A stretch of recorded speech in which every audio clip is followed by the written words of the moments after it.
2 months, and I just woken up to do this. Yeah. You're like a little bear. I hibernated.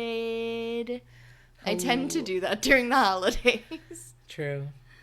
Hello. Hello, everybody. I know there's a lot of people waiting for this miraculous return. All 26 of you. Mm-hmm. We're back again. 2 people in the UK. Still want to know, who are you?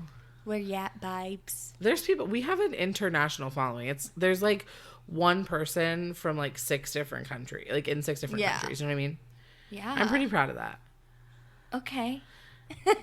I am too. We're global. We're global. We're taking over. Watch out, Disney. We're coming for your bag. I wish. We own Fox now. I just finished watching Succession. I know. So. I'm like... I don't ever know the words they're saying, but it's entertaining. So anyway, we're back after back an again. Unannounced and unplanned 8-week hiatus. You know what? We appreciate your flexibility. We know you guys have been waiting. There's been a lot of loss and death and decay. What's and that sadness and horror. Horror. It's been a really bad couple months. I'm not gonna lie. It's been a rough couple months. Like every time we would go to record, like something traumatic would happen to me on that day too. Yeah. Like that's the when Mike broke up with me. Was like a recording day. Meanwhile, I had a friend break up on the recording day. Meanwhile, I'm just like, I had finals. No, that's not it. But like. Yeah, it was just an intense time. I think, though, and I feel maybe, I don't know how you feel, that, like, I'm kind of in the routine now where I feel like I can do this. Where, like, at first when I started working again, I was like, what the? Katie's working again. I was so tired. Yeah, no, that's when we were recording and I started work. Oh, baby. Yeah. Oh, baby. Yeah. It's hard. It's hardcore. It's a bit rough. Also, there may be moments that sound weirdly edited because my mic situation is precarious. I wish you could see. Currently sitting up against a can of Progresso soup. Chicken noodle. For the soul. And a Windex bottle. Nope.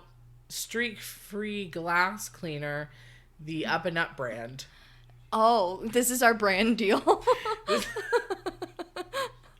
First like of all, Vaughn's brand. What's really funny is it's the brand of soup that's not as good as Campbell's, and it's like the fake brand of. And then a Demitech 50-pack of masks. Mask up, everybody. I was just gonna say, y'all. Put your mask on. It's spooky out there. It is really crazy. Yeah. Stay safe. Get vaccinated if you're not. I hope that I'm the person to convince you to get vaccinated because I just said that. Yeah. Yeah, so we have been gone for a minute and we appreciate you guys letting us have our moment. Katie's been going through it. Mm-hmm. And, you know, I have also. The holidays are always kind of rough for me, but... And I know we wanted to do so many Christmas movies. I'm really, really upset about Maybe the Christmas we can do like movie Christmas in July. We could do that. That would be cute. Yeah. But next year we'll definitely do all the Christmas movies. We've only got like 330 days to go. Yeah.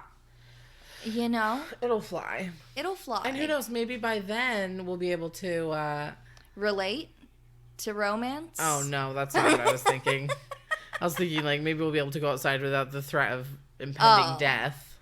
But yeah, I don't know that that's ever going to happen again. Yeah. Well, to be fair, the threat of impending death is always upon us. Yeah. Anyway, back to romance. We love on this podcast. Love, we love life. We love it all. It's just been a crazy couple of months, and we've been going through it, and we're just... here to say thanks. We didn't watch a movie. Just kidding. Of course we watched a freaking movie. I psyched you out. It takes two to make a thing go right. That was a hint. It takes two to make it happen. That was a hint. I mean, you guys will probably know from the episode title. We could put surprise episode in the title. Okay. No. I refuse. let's actually say hi. Oh my God, we forgot. Intro. It's okay. We can do it now. Oh my gosh. How does it go? Hi, I'm Katie. And I'm Danielle. And welcome to... Is that what we say? And yeah. Hold on.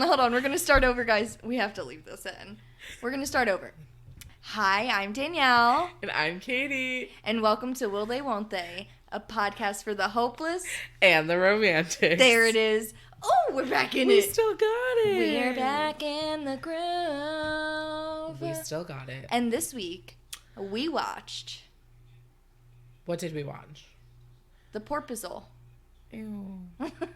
We watched a bunch of porpoises swim around in the ocean. Don't say porpoise. Why? It just feels icky. We watched The Proposal. We did because we wanted to pay homage to the lovely Betty White. Betty White. May she rest in peace. May she rest in power. Okay. Yeah. That too. We love her. We love her. Yeah, we were like, what movie are we going to do? And I was like, oh, Betty. Yeah. Aww. This is such a fun role, and I'm sure it was like so fun for her to play this role. I mean, I don't know. And the movie's so fun. It's such a funny movie. Should we get into it? You know what? I changed my mind. I think I want to stop recording this. Oh, that's interesting. I'm still going to go. Let's get into it. Let's get into it. You know what? I kind of missed it. You're goddamn right you missed it. You're goddamn right you missed it. All right. The Proposal, 2009. Mm-hmm. Sandra Bullock, Ryan Reynolds. We were in high school. Oh, yeah, my senior year. Oh, yeah. I have to pull up IMDb because this is tradition. Because I never remember any of the characters' names because I have the memory of a goldfish. Margaret is Sandra Bullock. Margaret Tate, that's right. Margaret Tate. Mary Steenburgen, that's her name. Bergen? Wait, can I look at it? Steinberg. It's Steen. It's a double E. Oh, yeah. Mary Steenburgen. Bergen? Steenburgen. Whatever. She's amazing. She's incredible. If you're listening, I'm sorry I don't know how to say her name. Craig T. Nelson, Betty White, obviously. Oscar from The Office. Who's played by Oscar Nunez. I love him. Star-studded cast. We stan. So it starts with we open up on, it looks like someone's running. Through like a lush forest. Very Twilight vibes. It kind of, I was like, this is how this movie starts. Wait, what's the Twilight movie? The song? It's fine. Are you talking about? But it didn't have enough of a blue filter over it, so you knew it wasn't Twilight. You and that damn blue filter. The first movie had a blue filter. I'm telling you. But then it turns out it's just Margaret on like a Peloton type bike. Don't bring Peloton into this. I'm murderers. Furious with Peloton. Murderers. And it's just it's a good indication as to the type of person she is. Hardworking and, very businesswoman. Gaslight has no girl time. boss. Gaslight girl boss, gatekeep. Gatekeep. Very much that. Margaret Tate. It's really funny because, I remember seeing this movie when I was, 17 and being like, I want to be like her. Same. I also, somehow deluded myself into thinking that, by the time I was 30, I would also be that thin. Did anyone else do that at that time? And that tall. Welcome to the... Yeah, exactly. I would grow 7 inches. Welcome to the hellscape that was the early 2000s. I swear to God, I would watch that movie and be like, I can't wait until I'm 30 and a badass business bitch and 98 pounds. Girl, you haven't been 98 pounds since you were in 4th grade. Notoriously, your metabolism speeds up as you get older. Yeah, exactly. And also, I was like, I'm going to be a businesswoman and wildly in love. And girl, I thought I was going to be a businesswoman. I had no real goals or aspirations. I was going to school to be on the radio because I thought the radio would never die. And here I am doing a podcast, which is killing the radio. But it's also the new frontier of Star radio. Trek. It's... But yeah, I feel like the girl boss energy that she had in this movie. It was like, it was so coveted at that time. Yeah. Well, like, I thought I was going to be wearing so many pencil skirts. I thought I was going to have a million pairs of Louboutins. Yeah, first of all. Like, also, I feel like back then they thought this was very feminist to do. Like, we're putting the woman in the man's position. Oh my God, true. But she's not allowed to have a life. She's not allowed to be or a feminine. family. Like, that's the thing, too, is it's like, it's very, like, successful women just basically behave like men. Yeah. You know what I mean? They can't just be successful as women. The whole point is we don't want men to be the type of men they are. We just don't want men. Period. End of sentence. Goodbye. So yeah, Margaret is a businesswoman. She's like this massive editor-in-chief at a publishing company, and we see Ryan Reynolds, whose name I literally just looked at. Andrew. I didn't need your help. I totally had it. Ryan Reynolds is her assistant, and she kind of rules with an iron fist. And, like, kind of degrades him a lot. Yeah. Yeah, but he's clearly been working very hard. He wants her to read this manuscript that he thinks is incredible. She doesn't want to publish it. And, like, but, like, one of the biggest indicators that she's, like, this kind of, like, hard ass is that, like, she fires this other editor because he can't get this author to do this thing that she wanted him to do. Yeah. And, you know, he comes out and he's like, "You're a poisonous bitch," and, like, goes off on her because his penis is small. He's literally just like, "You're gonna die alone," or, like, And yeah. she's like, "Baby girl, you cheat on your wife. Like, don't act like you're gonna be. Shut the fuck up." Yeah. You're, like, so holier than Actually, thou. like, I so stan that scene when she just goes off on him and then just, like, spins on her heel and she walks even gives away. him, when she fires him, she's like, "You can keep working for 2 months and then say you resign." Yeah, like that's... Which is generous. I think so. Especially if, like, you're incompetent, like she says you are. And you can tell there's a little bit of softness under there. Yeah. There's a bit of softness, but she doesn't let it show. Yeah, you can definitely feel that. So she gets pulled into a meeting with the big boys.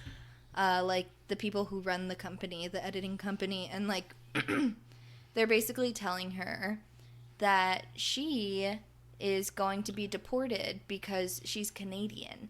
And she violated her work visa or what have you. And, yeah, so she's going to be deported, and she has to be in Canada for at least a year. Which obviously messes with her plans for because they said they were going to rehire Bob, who was the guy she fired. Ugh, and also sucked. And he's dumb. Yeah. And she's worked very hard at this job, and she's seeing it slip through her fingers for administrative reasons. Which we were, like, going off about during the movie. Like, it just doesn't make any sense. Oh, my God. Like, not to make this political, but, like, yeah, it's a very strange system we're all living in. I don't get it. But... I don't get it, love. So, she sees Andrew come in, because she tells him, like, if I'm in there for more than 10 minutes, pull me out. So, he comes in, because it's been more than 10 minutes. And she... He's, like... making up this big elaborate like, plan. Oh, Oprah's on the phone and like she's like, stop it, stop. But then you see her look at him and she's like, huh. And she loophole. Yeah, so she announces to her boss like, well, this is perfect timing because Andrew and I are engaged. And it's so funny because like you can tell that they don't have any like comfortability with each other. Yeah. And no warmth between each other. Exactly. And so they're just kind of like standing next to each other and she kind of like puts her arm around him and she's like, we're so in love with each other. You know, it's just like so funny. Yeah. Kelly was saying that like this movie could have not been good, but because of like the actors and just the way that they portrayed it, like this is the best kind of, I think, version of, like, that type of scenario. Yeah, 100%. You know? Yeah, I was saying, like, even not to knock on the script, but, like, it's not, like, incredibly written, you know what I mean? But, like, the cast they have is so good, and, like, They're all just like grade A actors, and Sandra Bullock is somehow 45 in this movie. Wait, oh yeah, Yeah. we time out. First of all, Sandra Bullock, again, if you're listening, we have done at least, like, if I'm sure, like, a percentage, like, 18% of our podcast episodes have been about this podcast you. should just be called Sandra Bullock if you're listening. Honestly. And maybe she would. Yeah. We love you, as always, but please, if you are listening, can we have your phone number, full secret serum? What is it? Also, her hair always looks incredible. Like, okay, so we're sitting there and we were trying to guess how old Ryan Reynolds was because we were like, he looks so young. Mm-hmm. Turns out he was 33, so we were like, oh, okay, well, he looks young, yeah. Mm-hmm. Then I'm like, obviously, like, I wonder how old Sandra is. Thinking maybe she's like 37 or something, like 36, like just a little bit older than him. Yeah. The woman in 2009, Sandra Bullock, was 45 years old. Now, I don't know if you guys have been watching all of the movies that we have been talking about Sandra. I'm sorry. 45 years old in that movie? Insane. I literally am taken aback. Yeah. Like, I was floored by that. And I mean, I hope that I can be so lucky as to look that young at 45. I thought she was maybe early 30s. Yeah, like 35. Yeah. 36. Yeah, mid-30s. Yeah. No. A decade older than that. Mm-hmm. I am totally shocked by this. Good for her. Good for her. Like, yeah. This is just yet another reason why I worship this woman. Yeah. We kneel at your altar, Sandy. Truly. Honestly. So, yeah, Sandra, Margaret. I always end up calling them by the actors' names. I don't have COVID. I just smoke. Margaret basically announces that she's engaged to Andrew. And, you know, they're heading out, and Andrew is like, what the hell is going on? So she's like, it's nothing, it's fine, it's just legal shit. So they go to the immigration office just to fill out some paperwork because she thinks it's going to be that easy to get a fiancé visa.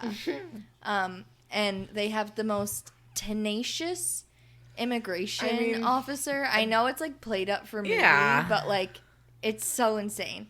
And he pulls them into an office and he's like, so you guys are getting married? And they're like, yep. So he says, you know, if you're lying about this, it's $250,000 fine. And you go to jail for 5 years.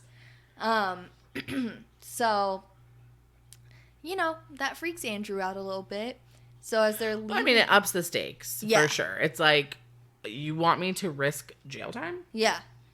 It's insane. It's a big ask. So as they're leaving the immigration office, Andrew's like, you know, I need to get something out of this. He's been wanting a big promotion. Like, he wants to be editor. He wants to be an editor as well. And he you know, he wants Margaret to print this book. And so they negotiate and they agree that that's what'll happen. Totally. And then he makes her get down on her knees and propose to him. Which is so really funny. And I'm just thinking the whole time, like, oh, she's on her knees in New York on the ground. In that little pencil skirt. When I literally watched her stand up, because I was like, how's she going to get up? Because she's nothing to lean on. But she doesn't need to. You know, I don't know if this is a thing for you, but, like, I remember when I was young, look, I've never been skinny. And, like, the skinny girls would, like, stand up from sitting on the ground, like, just... by, like, pushing themselves up. Like, they wouldn't need, like, to use their hand or, like... Yeah. I would always be like, what the fuck? Like, how do they do that? You know what I'm talking about, right? Yeah, 100%. Like, where they just, like, roll, like, stand. Yeah. You're just standing? Because I'm, like, so unproportional. Yeah, I need... You need to, like, it's not like I'm, like, fumbling around on the floor, but, like, I can't just, like... I'm just roly-poly on the floor. Like, someone get me up. I can't just, like, spring up. Like, just using, like, my... inertia. When my skinny friends, I would always be like, is that what it's... This is, like, something that you don't realize is a perk of being thin. Yeah. You just fly off the floor. Like, fucking Christ. Anyway, so as she was on her knees on the street of New York with her Louboutins on, I was watching patiently. I was like, how is she gonna... how she was going to get Are up. They just going to cut... Like, how she, does she like, rolls over. She gets up. Yeah. in those fucking heels. Yep. Sandra Bullock. Wonder Woman. No, I'm just kidding. No, I always thought that when I was younger, and like, you know, like when like the adults in your life would stand up and it would be like, ugh. I used to be like, why is it such an effort? And now when I stand up, I'm like, ah, like it's just agony. It is really crazy. Like watching it when you're a kid and like your parent is trying to like get off the floor, you're like, are they okay? Like, have they been not drinking their milk? Like, what is the problem? Why are their bones not have so good weak? bones? Yeah, literally. Osteoporosis. The milk companies were really coming for us when we were younger. Like, Big Dairy. God. Anyway. But, so, they announced in the immigration office that they were going to Andrew's grandmother's 90th... Gammy's 90th birthday party in Alaska, in Sitka, Alaska. So, this is the meat of the movie is in Alaska. And, like, some of these scenes are so fucking funny. It's insane. They're, like, on a flight... And they fly to Juneau first, and she's like, wait, why are we going to Juneau? I thought we were going to Sitka. And he's like, oh, we have to take another plane, which is one of those, like, commercial, tiny little flights. And she's in these massive heels for, God. I feel like even if you were going to Juneau, like, you wouldn't be wearing those Also, heels. there's a moment where, like, she realizes that he knows all this stuff about her already. Mm-hmm, on the flight. Yeah, because he's like, no, I know the answer to every single one of these questions. I've been your assistant hand and foot for the past 3 years. Like, yep. I'm good. Yeah. And she's very, like, closed off because we learned earlier that both of her parents are dead and she doesn't have any siblings. So she's been on her own since she was 16. Can't relate. So they get to Alaska and Gam Gam and Mary Steenburgen is there, Andrew's mother. And they're, like, with signs, and it's really cute because he never visits. And Betty White just looks so cute. That woman has insane comedic timing. And she has such a beautiful smile. Like, every time she would smile, it just warmed my heart. Yeah. She's angel. We love literally. Your vibes. A literal angel. Little angel now, watching My over little us angel. all. Think about the shit that woman had lived through. Yeah. 99 years. Yeah. Isn't she that just crazy? missed the last plague. Literally the last one. But it is crazy. I mean, yeah. I guess the Spanish flu. Mm-hmm. Cuz it's like she lived through World War I, World War II, Vietnam. I don't know why our markers are always... I was going to say, that's always like my markers in my head. You know? Civil rights movement. Yeah. Yeah.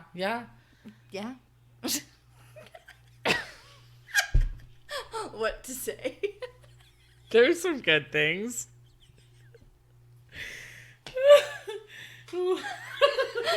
Yeah.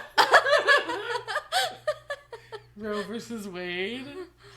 Which is, like, non-existent now because of Texas. Thanks, Texas. But yeah, so they get to Sitka and, you know, Gam Gam and the mom are there and they have to take a boat to Andrew's house, his childhood home. Yes. And this shows you, like, how, like, high maintenance. Yes, and not prepared for, like, yeah, mountain life. the great outdoors. Yeah. This part I very much relate to. Like, it honestly gives me anxiety, like, when he's like, come on, and it's this, like, giant ladder that she just has to... I'm like, first of all, there's an audience. That's never a good thing. Second of all, like, I know it sounds dumb, but, like, I'm probably going to scream during this. You know what I mean? Like, I feel that. Like, I don't want to be on any kind of wooden ladder. Like, I don't want to have to do that. Like, don't make me. Yeah. So, like, that I get. Yeah. And she's in her, 6-inch heels. Louboutins, yeah. And he's like... Sorry, go on. No, I was just going to complain about that. Like, I really thought, like, I'm going to be in heels every day. Yeah. I don't even own one single pair of heels. I don't even own a wedge. Yeah, no, I do own a chunky heel, I guess, that I wore for performance. I have platform docks. I do have some of those. Does that count? But the thought of a stiletto heel. Huh? What would I wear that to? Why would I wear that every the day? Clurb?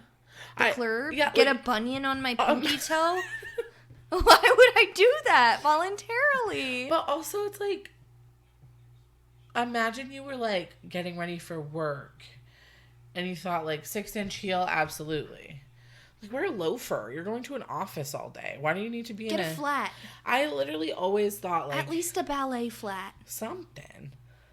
Ugh. Ugh. If that's even business, a boot, like a cute, chic little a boot, something. Why are you wearing those freaking tiny? If that's what being a boss babe is, I don't want it. Do you think that's like men's? Yeah. Yeah. Because I think this movie was. No, it wasn't. No, it wasn't. But I'm just saying, like, in general, the idea that women would go to the office in heels, it's like the secretary's thing still. Yeah. I don't know. But, so, I agree. So, Andrew is, like, really enjoying this power he has over Margaret. She's trying to get her, like, Louis Vuitton bag and her luggage Birkin. And her Birkins. And she's, like, going so slow, and when she finally gets to the bottom of the ladder, he's like, and I'm 100. Asshole. So they get to his house, and Margaret's realizing Andrew's rich. And he's like, I'm not rich. My parents are rich. Can we just have a conversation about this? If your parents are rich, you're rich. Also, like, I don't have one, and, like, you know what? Call me out if you want to for being problematic. I don't have an ounce of sympathy for someone who's rich and decides to, like, go out on their own. And they're, like, angry. I'm like... I have a bad relationship with my dad. Okay? You and the rest of the world. Yeah, poor people do, too. Yeah. And they don't have their dad paying for their studio in New York. In Brooklyn. Yeah, in Williamsburg. Yeah. I know. I love how in the beginning they try to make it look like, oh, he's just an honest, hard-working man. But, like, no. He's a trust fund baby. But that's a thing that happens, like, especially in places like New York, where they get to play poor. You'll be like, they're just like me, and then you find out, like, no, mommy and daddy are paying for their lives. It's literally, I'm playing poor. Yeah. And it's, like, so boho. And it's like, I'm like, brave, because I left the money behind. Are you? Because I think you're still getting a little bit... Sorry, it's hard sometimes. Even if you're not like you're even if you're not rich and your parents are like well off and they can afford to help you out, that's nice, you know. So yeah, it's hard for me to have sympathy for Mr. Andrews, sir. Yeah, because he's got a strained relationship with his dad. Because the reason they're rich is like he owns some type of like company. I want to say like an outdoors shop. Did they even talk about what the company is? I don't know. It's something, but the only reason I want to say is it's an outdoors store is because of Love Hard. We just watched that a week ago. You guys should watch it. So cute. But sorry. Anyway, his dad has like a ton of money because he created some business, and he wants Andrew to take over the business, and I let you have your fun in New York and da-da-da-da-da. So, you know, they've got a rough time. Life's hard for rich people. So, you know, in an act of spite, so like his mom like sets up this entire welcoming party.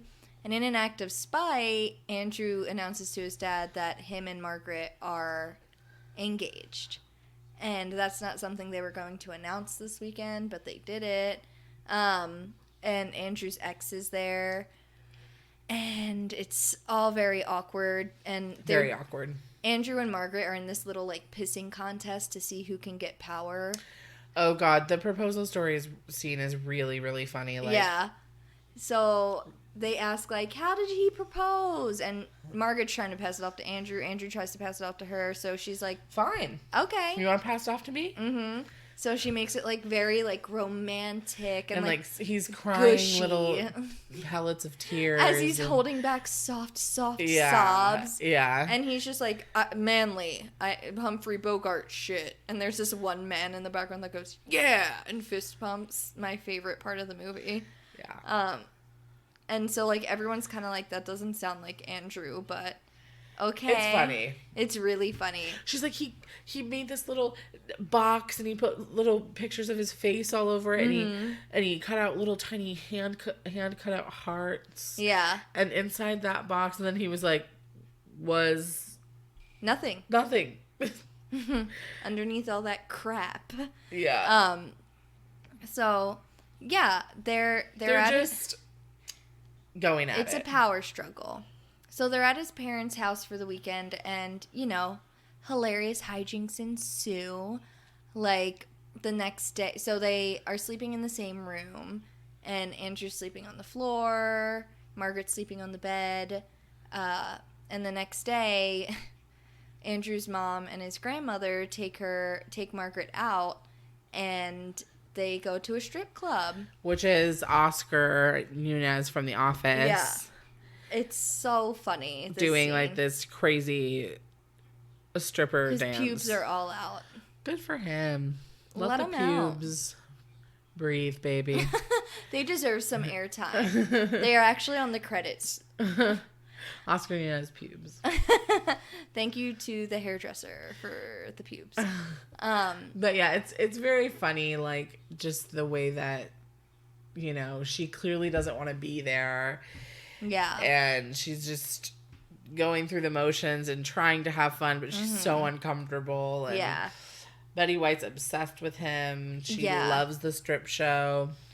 And so I gotta say, when we went, a couple of my friends and I went to this, like, I guess it's a restaurant bar type situation, but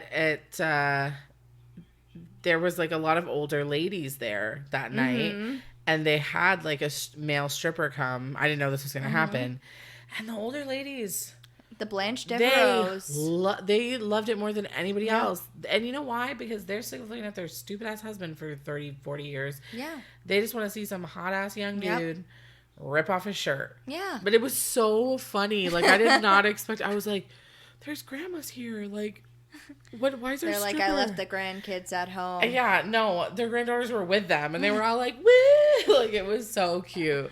That's cute. Yeah, it's just like, you know, good for you, Betty. Get yours. Yeah, enjoy yourself. So Margaret needs a breather, and Andrew's ex comes out, and they start talking, and we basically learn that Andrew proposed to his ex-girlfriend because they were together all through high school and college, and he was like, "Let's elope, let's run away to New York together," and she's like, "I've never been anywhere else. I want to go home to Alaska. I don't know what I do." And it's like, leave your hometown, people. If you can. Leave your hometown. Yeah, explore a little if you can. Just a little if you can. But, so, you know, that's just kind of like one of the many nails that's thrown at Margaret, because she's kind of like, Andrew could be with her, like... They're clearly meant to be together, da-da-da. So they go back to the house. Andrew and his dad get into, like, this argument because he doesn't want to take over the family biz. And so Margaret decides to take a shower. His dad is very... He's a grumpus. Oh, and before she takes a shower, she hears his mom saying to his dad, like... if my son doesn't come here to see me, it's because of you. Mm-hmm. And we're going to end up alone here in this giant house. Like, is it worth it? Mm-hmm. You know, she's like, what if, God forbid, they have grandkids that I never get to see? Like, figure your shit out. I loved her for that. Same. I loved her for that. Call out your shitty husbands. Ugh, God. 2022. Happy New Year. And so, yeah, she goes upstairs to take a shower. She gets out, can't find a towel, and this little dog that's been, like, harassing her throughout the movie. Oh, the cutest little doggo. Cutest little baby. His name's Kevin. And I discovered that I want to name a pet Onion. Like, very much. I don't know. It just feels nice. Onion. Little Onion. I don't know. It's cute. I actually like it. Yeah. Onion. It's got layers. You can be Shrek, and then I am one. No, I think I'm Donkey. You know, my grandma's we have to shout out to my grandma who also passed away this month. She, one time, one of the funniest things she literally ever said, and this is her in a nutshell. This is her personality. I was like, what? Oh my God, like, what celebrity do I look like? I was like, Mom, like, what celebrity do I look like? And my mom was like, I don't know. And I was like, do I look like anyone? Like, who did I look like? I don't know why I was caring about this. My mom was like, well, you kind of remind me of Drew Barrymore. I was like, I mean, okay, like, that's cool. And my grandma with, like, the most dead, like, serious, like, looking at me like, she's like, like, really considering, like, who does Katie look like? And I'm, like, waiting. I'm, like, really anticipating it. She turns her head to the side and she goes, Shrek. This woman, Judy, that's not a good Judy. Judith DeCastro literally looked my ass in the face and said, Shrek, that's the celebrity I look like. And I bet she laughed. She laughed so hard. We all laughed. I was like, how do you even know who Shrek is, you old bitch? Like, I was like, so... How dare you? It was just so funny because she really gave me such an earnest, like... And I was so like, oh my God, she's really thinking about it. Like, please say, like, Cameron Diaz. Like, I'm just like, you know. And she's just like, Shrek. Savagery. Snatched. I was literally like, oh my God. That's it. Yeah. It was and nothing was ever the same after that. No. Life was only downhill from there. True. No.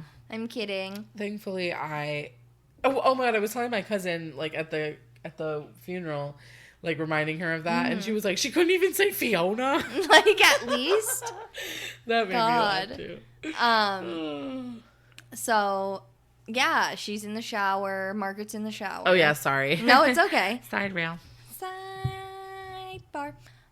Margaret's in the shower and she can't find a towel, and so as she's trying to get a towel, she like is running and turns around, and Andrew is naked in the room as well because he was getting ready to take a shower and couldn't hear her in there because he was listening to music. And they hug nude. And it's very funny.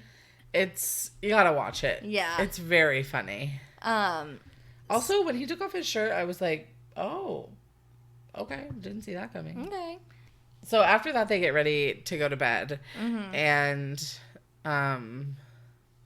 they're talking about, like, she kind of asks about yeah, because obviously she heard that fight happen. He's like, no, I don't want to talk about this. And she's like, well, I need to know this stuff. And he's like, no.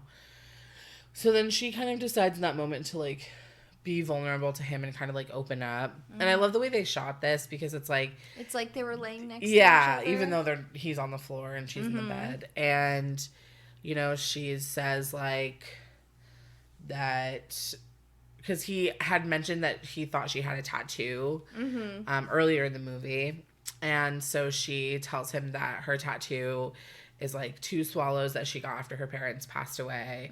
And, you know, she was like, it's stupid and, like, I wish I didn't get it. But then she also talked about, like, how she cried after, like, that guy called her a bitch. Yeah. And well, she said a couple other things. Like, she said her first concert was, what was it, DJ Easy or whatever? Yeah.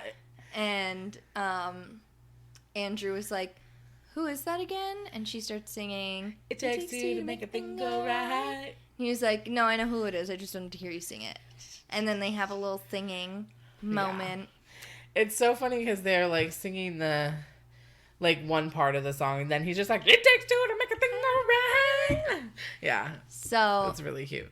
Then the next morning, Andrew's mom is knocking on the door and is like, breakfast. So they have to, like, hurry up and get into bed with each other and act like they've been sleeping together the whole night. And she comes in and announces that they want them to get married the next day in the barn. Yep. And Gammy's like, I don't know how long I'll live to see it, which is something she uses to her advantage. And so they decide they're going to get married the next day. So they go into town to get Margaret a new phone so she can work away. And then Andrew's mom and his grandmother steal her to do, like, a wedding dress fitting.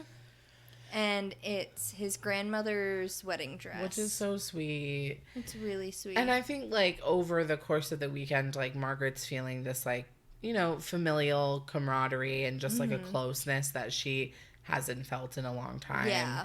And so Betty White's like, fixing her Gam is like fixing the wedding gown, and they're pinning it to fit and everything. And then she puts this like necklace on her.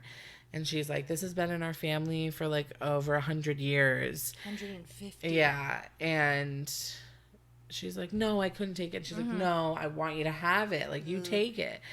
And she starts twisting the knife. Yeah.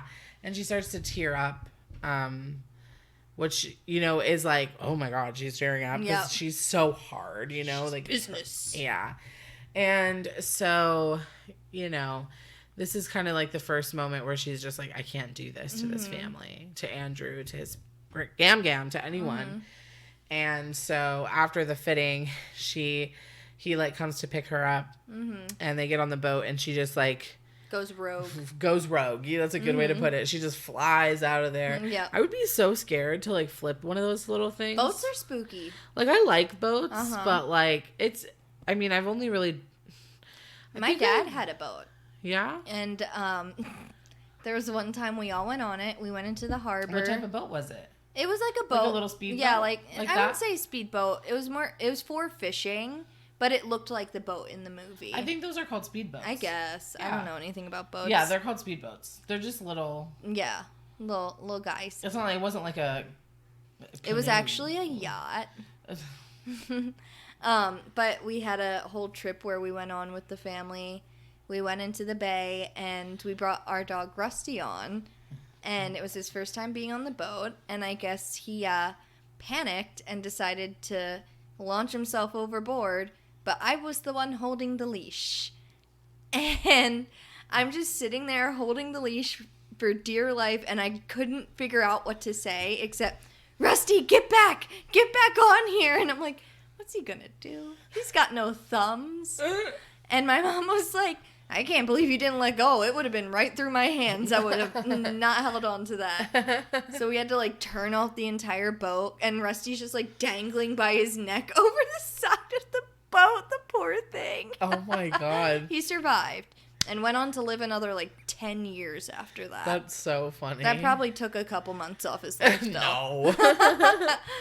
Yeah, it was insane. So funny. But so I love party boats. Those are the best boats. I've never been on a party boat. barge. Oh my God, party boats are fun. Everybody's drunk.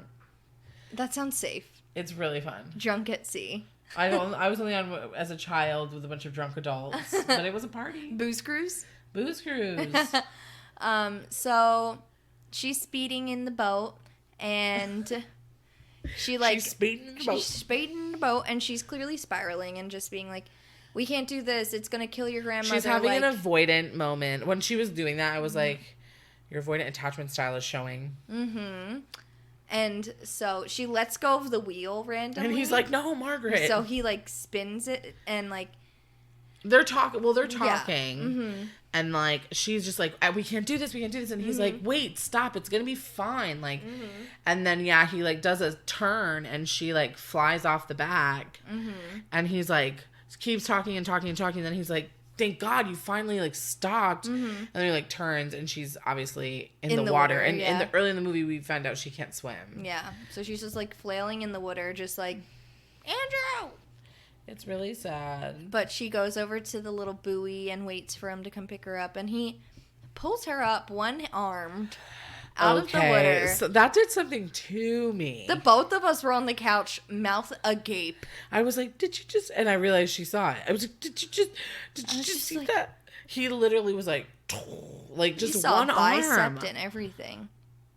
It was pornographic. Yeah, it'll sustain me. You know what I mean? For at least another 45 minutes. Yeah, exactly. So he's like warming her up and like holding her. It's honestly, again, Sandra, the acting. She's like shaking, like you can see her shaking when she's like taking his hand to get back on the boat, and like she's just so upset. And he's just like, it's gonna be okay. Yeah. So then they get back home. And they're greeted by his father. Yeah. And he's like come into the garage. He's so intense and all the time. I know, like, why are dads like this? Just, like, literally take a chill pill. Like, watch an episode of The Three Stooges, like, and have take a sedative. a nap. Like, calm down. So he's like, coming to the barn. And the immigration officer is there, and he's like, I told you I'd be checking up on you like a fucking Muppet or something. He does kind of look like a Muppet. He's a bit Muppet-esque. Yeah. And that's not a read. I love the Muppets. Oh, yeah. I want to get a Kermit tattoo. But that's a conversation for another day. So basically he offers Andrew, like, say it's a sham right now and you won't have to go to jail. Like, we'll jail. pay you. Basically, like, his dad was going to pay him off. Yeah. And Andrew says, no. I love her. And we're getting married We're getting married tomorrow. See you there. Mm-hmm. Which is, like, a little bit like, okay, now this is about you and your dad. Yeah. Like, and so it's, like, just been a whirlwind of events, and they get up to their room, and Gam Gam comes in and says, we have to separate you for the night. So they don't get to talk. Yeah. And Sandra, Margaret is just left, like, thinking about all night, this, spiraling. I would hate that. And it's time for the wedding. And it's actually beautiful. It actually looks really cute. I like a barn wedding. It's very, like, what Pinterest is doing now. Rustic. Like, that's what Pinterest is right today. And that was, like, 10 years, 11 years Yeah. ago. And so 12 years ago.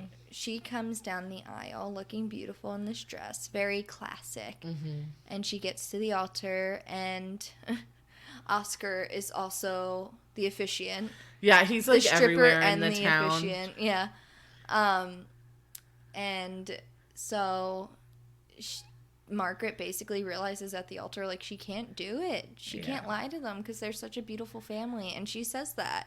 Yeah, this was such a big moment for her to just be like, I can't do this. Your family is beautiful. I'm sorry I lied. Like, you know, she's like, I forgot what it felt like to have a family because it's been a really long time. And I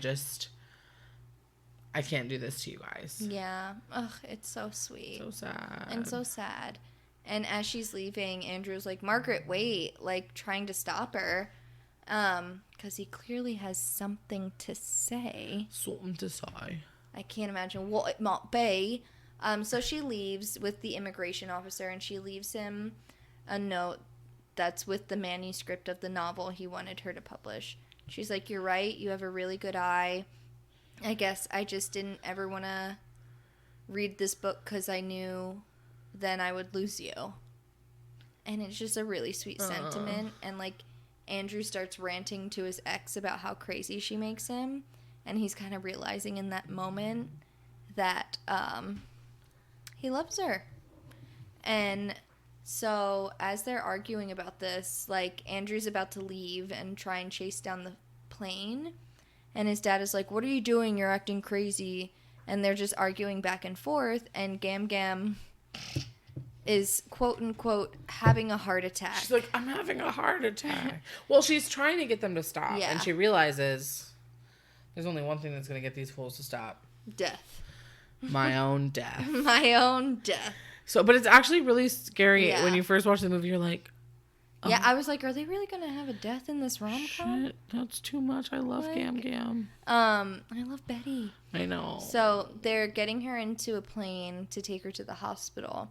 And she's, like, giving her last wishes to the boys, just saying, like, you have to stop fighting. You have to try to be more part of the family. And then it's like, I'll let the spirits take me. And then closes her eyes and then opens them again and goes, I guess they don't want me yet. And she's like, Jesus Christ, Mom. Like, they're all like, are you serious? Uh-huh. So she's like, well, you made the promise, so. She said to the EMT, she's like, take us to the airport. So they get to the airport, and they see Margaret's plane leaving. He tries to stop it, but he can't. So Margaret heads back to New York, and Andrew's left in Alaska. And so then we see... Margaret's, like, cleaning up her office in a hurry, because obviously she has to leave. Yeah.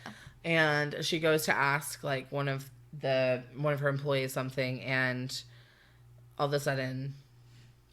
Who should walk in? But The man. The myth. The legend. Andrew.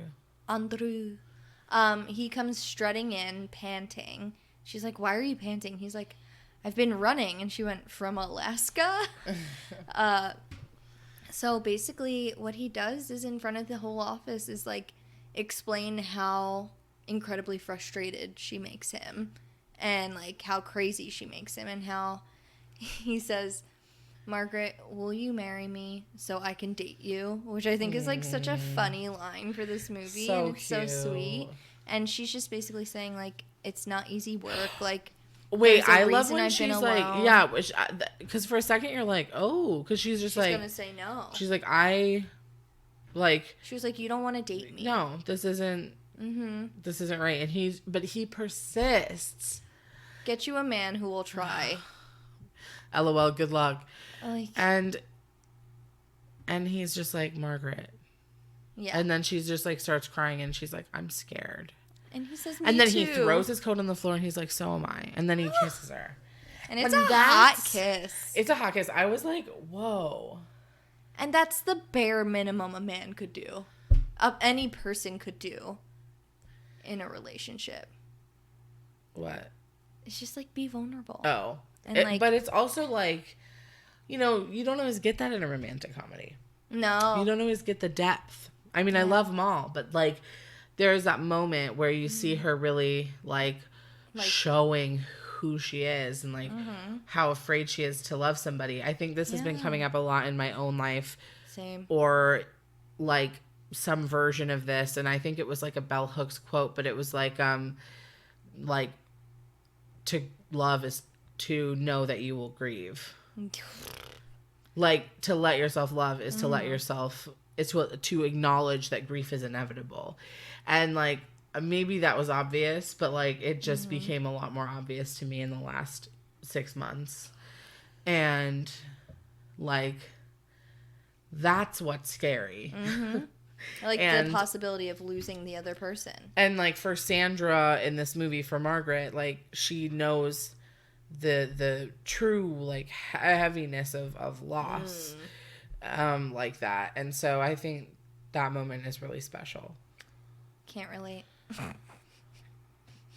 No, I think it's definitely scary to jump off the deep end, especially like when you've been through loss like that, like losing your parents. Like it makes every other relationship so insanely like not special, but there's more pressure on it because you have two people who you're raised to believe will love you unconditionally until you find someone else who can fill that, but like, you get married, you have kids, and like they're still gonna be there, but at least you have this other person who's there to love you unconditionally. But when they're gone and you got nothing else, like the friendships become a lot more special and a lot more necessary because it's like you gotta have something or else you're just floating, and it's hard to let yourself fill that gap. Yeah, it's spooky. Yeah, I wouldn't know. I'm like so vulnerable and open to things all the time. You're very brave, Danielle. Yeah, because I'm an orphan. No, you are. You are little brave orphan Danny and courageous. Anyways, that is the proposal. They kiss, and it's a hot kiss. Yeah, and then they decide to, and then they have to go through like the immigration. Yeah, and that part's kind of credit funny. Scene, yeah, but yeah, I love that movie. It's so cute. It's really cute, and I have to say, I think personally, last good rom-com. Yeah, it was like that's just a straight up traditional. Give me of that like era. Yeah, give me the enemies to lovers trope. The early 2000s rom-coms. There was something in the water then. Oh, because they were so good, and they all had the same formula, but they were good. Yeah, like, they were good. The acting was good. Like, it was definitely not the beginning, but like the height of the Boss Babe era, because it felt like every rom-com, like the woman was like, I'm a working woman and I don't have time for romance. I mean, it's so crazy because like obviously like in the 50s and 60s and there was like a lull, I think, of romantic comedies like the 70s, 80s, but like 80s, it kind of 80s, started up yeah. again. But, like, the 70s, I feel like there's not that many. 70s, there's not a lot. But, yeah. We went through a weird movie phase in the 70s. But in the 60s, like, it's so funny because there were actually a lot of really good romantic comedies, but the plot was always, like woman has a job, only until she finds a man to marry her. And so it's kind of cool to see, like, how it, you know, obviously we can look and see that now, like, okay, we get it, you had a job as a woman. But compared to how it was, you know, in the 60s, it's so cool to see the romantic comedies that where it is, like, you know, Legally Blonde and, you know, like this movie and all those movies where it was like the woman we have to do a classic have it all. rom-com. I want to do Bringing Up Baby. I would love to do Bringing Up Baby. You know what I was just thinking about? I would love to do Pillow Talk. I feel like the 70s are like the 2010s where it was like we were doing indie romance movies. Yeah, that's true. And they didn't always end happily. And that's it was just so like, true. You know what I mean? You go through this like decade-long lull where it's just like, we're different. Because romantic comedies are starting to, like, resurge. 100%. Like, and, you know, because like, we're Netflix allowing ourselves to like things again. Oh, my God, I know. It's not cool to dislike things because they're popular. Yeah. Like, get over yourself. No one's going to like you. I'm talking to myself 5 years ago. I think a lot of us go through that phase. Yeah. But, yeah, The Proposal. It was, if you have not seen this movie, what are you doing with your life, babes? Watch it, for sure. I'm just kidding. You should watch it, though. Unfortunately, it's not on any streaming service because Jeff Bezos has us all by the balls, but... You can watch it on Amazon Prime, I guess, if you want to rent it. Or Apple TV. Yeah. You're basically going to be a slave to some corporate entity that's making billions of dollars no matter what you do. So just enjoy your life and watch The Proposal. Yeah. So, Catherine. Yes. How did this movie fuck you up?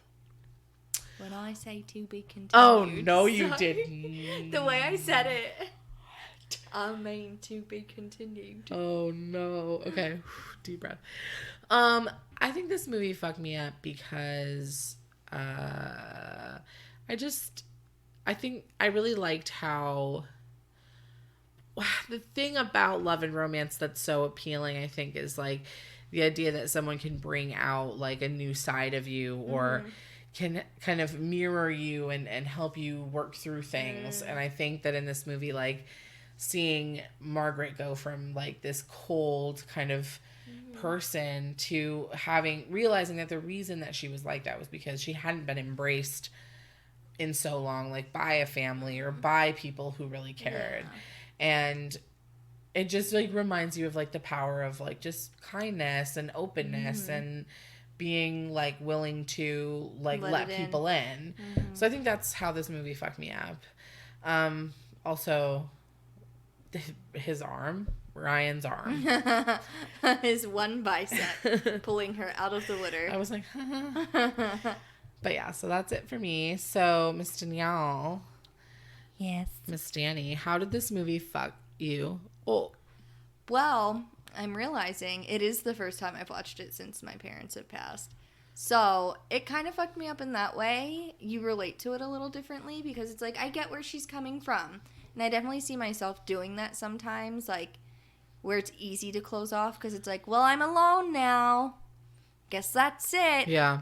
I mean, obviously you have your family and your friends and your support system, but it's like so much scarier. And it's like nice to see that. Not that like dead parents aren't overrepresented in media, aka every Disney movie, but it's just nice to see like, you know, someone just giving in and just being like, it's scary, and like saying it's scary. I'm scared, yeah. To have someone like straight up say, I'm scared, like it's scary to do that, to say it and to just take the leap. So I think it's just like been really interesting watching it this time around at this other phase of my life. Yeah, I understand that because like, I mean, obviously no comparison to what you've experienced, but just like the feeling of losing someone that you love so so much, like, especially when it's family like that, where it's just in your bones. It's like there's something biological about it. It just feels so, like, it's incredible. I'm using the word incredible, but, like, in a bad way. Yeah, it's like when you use the word awesome. Like, it's this awesome feeling, not in a good way, but, like, it's all encompassing. It's really nuts, and I think, like, to not acknowledge how scary it is in general, but especially I think when someone's gone through what she went through, is, like, not real. Yeah. And I appreciate that they did that. Same. In this movie. So I guess that's how it fucked me Wow, up. we got really deep. I know, a couple times. But you know what? Good. Good. We're not all jokes all day. I am, because I don't know how to feel a feeling without making a joke at the end of it. You know what? I think Peter's working that out of me. Well, that's nice. Why did Jess I say is it trying. Like that? Yeah. It's an interesting way to refer to your therapist. I'm cutting that out. Peter, unsubscribe. No, I just Peter, if you're listening. No, first of all, conflict of interest. But if you are listening, what I meant by that was I think you're really helping me to just process my emotions in a healthy way. For context, Peter is Katie's therapist. Anyway, so yeah. That was the proposal. Yeah. Did they or didn't they? They didn't. Yeah. It's weird. They had this whole cut scene where, like... Stop it. Just kidding. They did. Of course they did. It's a Sandra Bullock movie. I just love Sandra. I gotta say it one more goddamn Every movie she does blessed makes time. me feel good, except for, like, Bird Box. Even that movie was kind of cool. I didn't see it, but I imagine it's not a feel good. I mean, it's not feel good, but she's pretty cool in it. Oh, I believe that. She's cool in everything. She's incredible. Yeah. She's incredible. Canada's sweetheart. Canadia's. In this movie. In this movie. And that's all thing. My speech is going. I think it's time for bed. Can you do the like, I'm driving a car in the 1940s voice? Or 1920s? Can you just... Now, Sandy, you gotta get the papers over here. The papers are gonna know. Get the media on it. Wait, the thing that's the best about it is, like, you moving your hands as if you're driving a car. I've got to do it because it's the only way I can get into character. That's all the transatlantic accent from Katharine Hepburn. Thank you, Kathy. It's very good. All right, everybody. I think this is it. Is this it?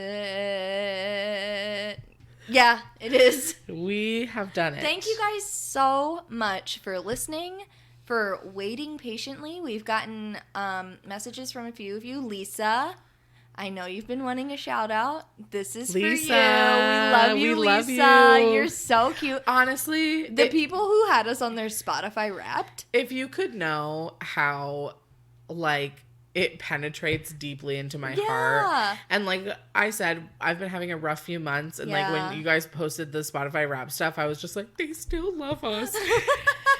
You like us. You know what? Really like us. 2022, I feel myself wanting to push even harder and keep making this content and just having fun and really connecting. So my resolution for 2022 is no fun. No. Just kidding. All the fun. Lisa, this is for you. We love you, Lisa. Lisa. Do we just say your name a bunch? Lisa. Now, Lisa, we know you wanted to hear us do another podcast. She's driving crazy. I'm podcasting while I'm driving, Lisa. This is very unsafe, and I don't think I should be doing it. Oh, no. Oh, all right. All right, we love you. Thank you to Pearl for the use of our theme song. Always. As always. And subscribe, like, listen, rate, review, do all of the things you want to do. I'm going to rap now. Now. Stop the recording before I have to keep going. Wow, that was pretty good. All right. Bye. Bye.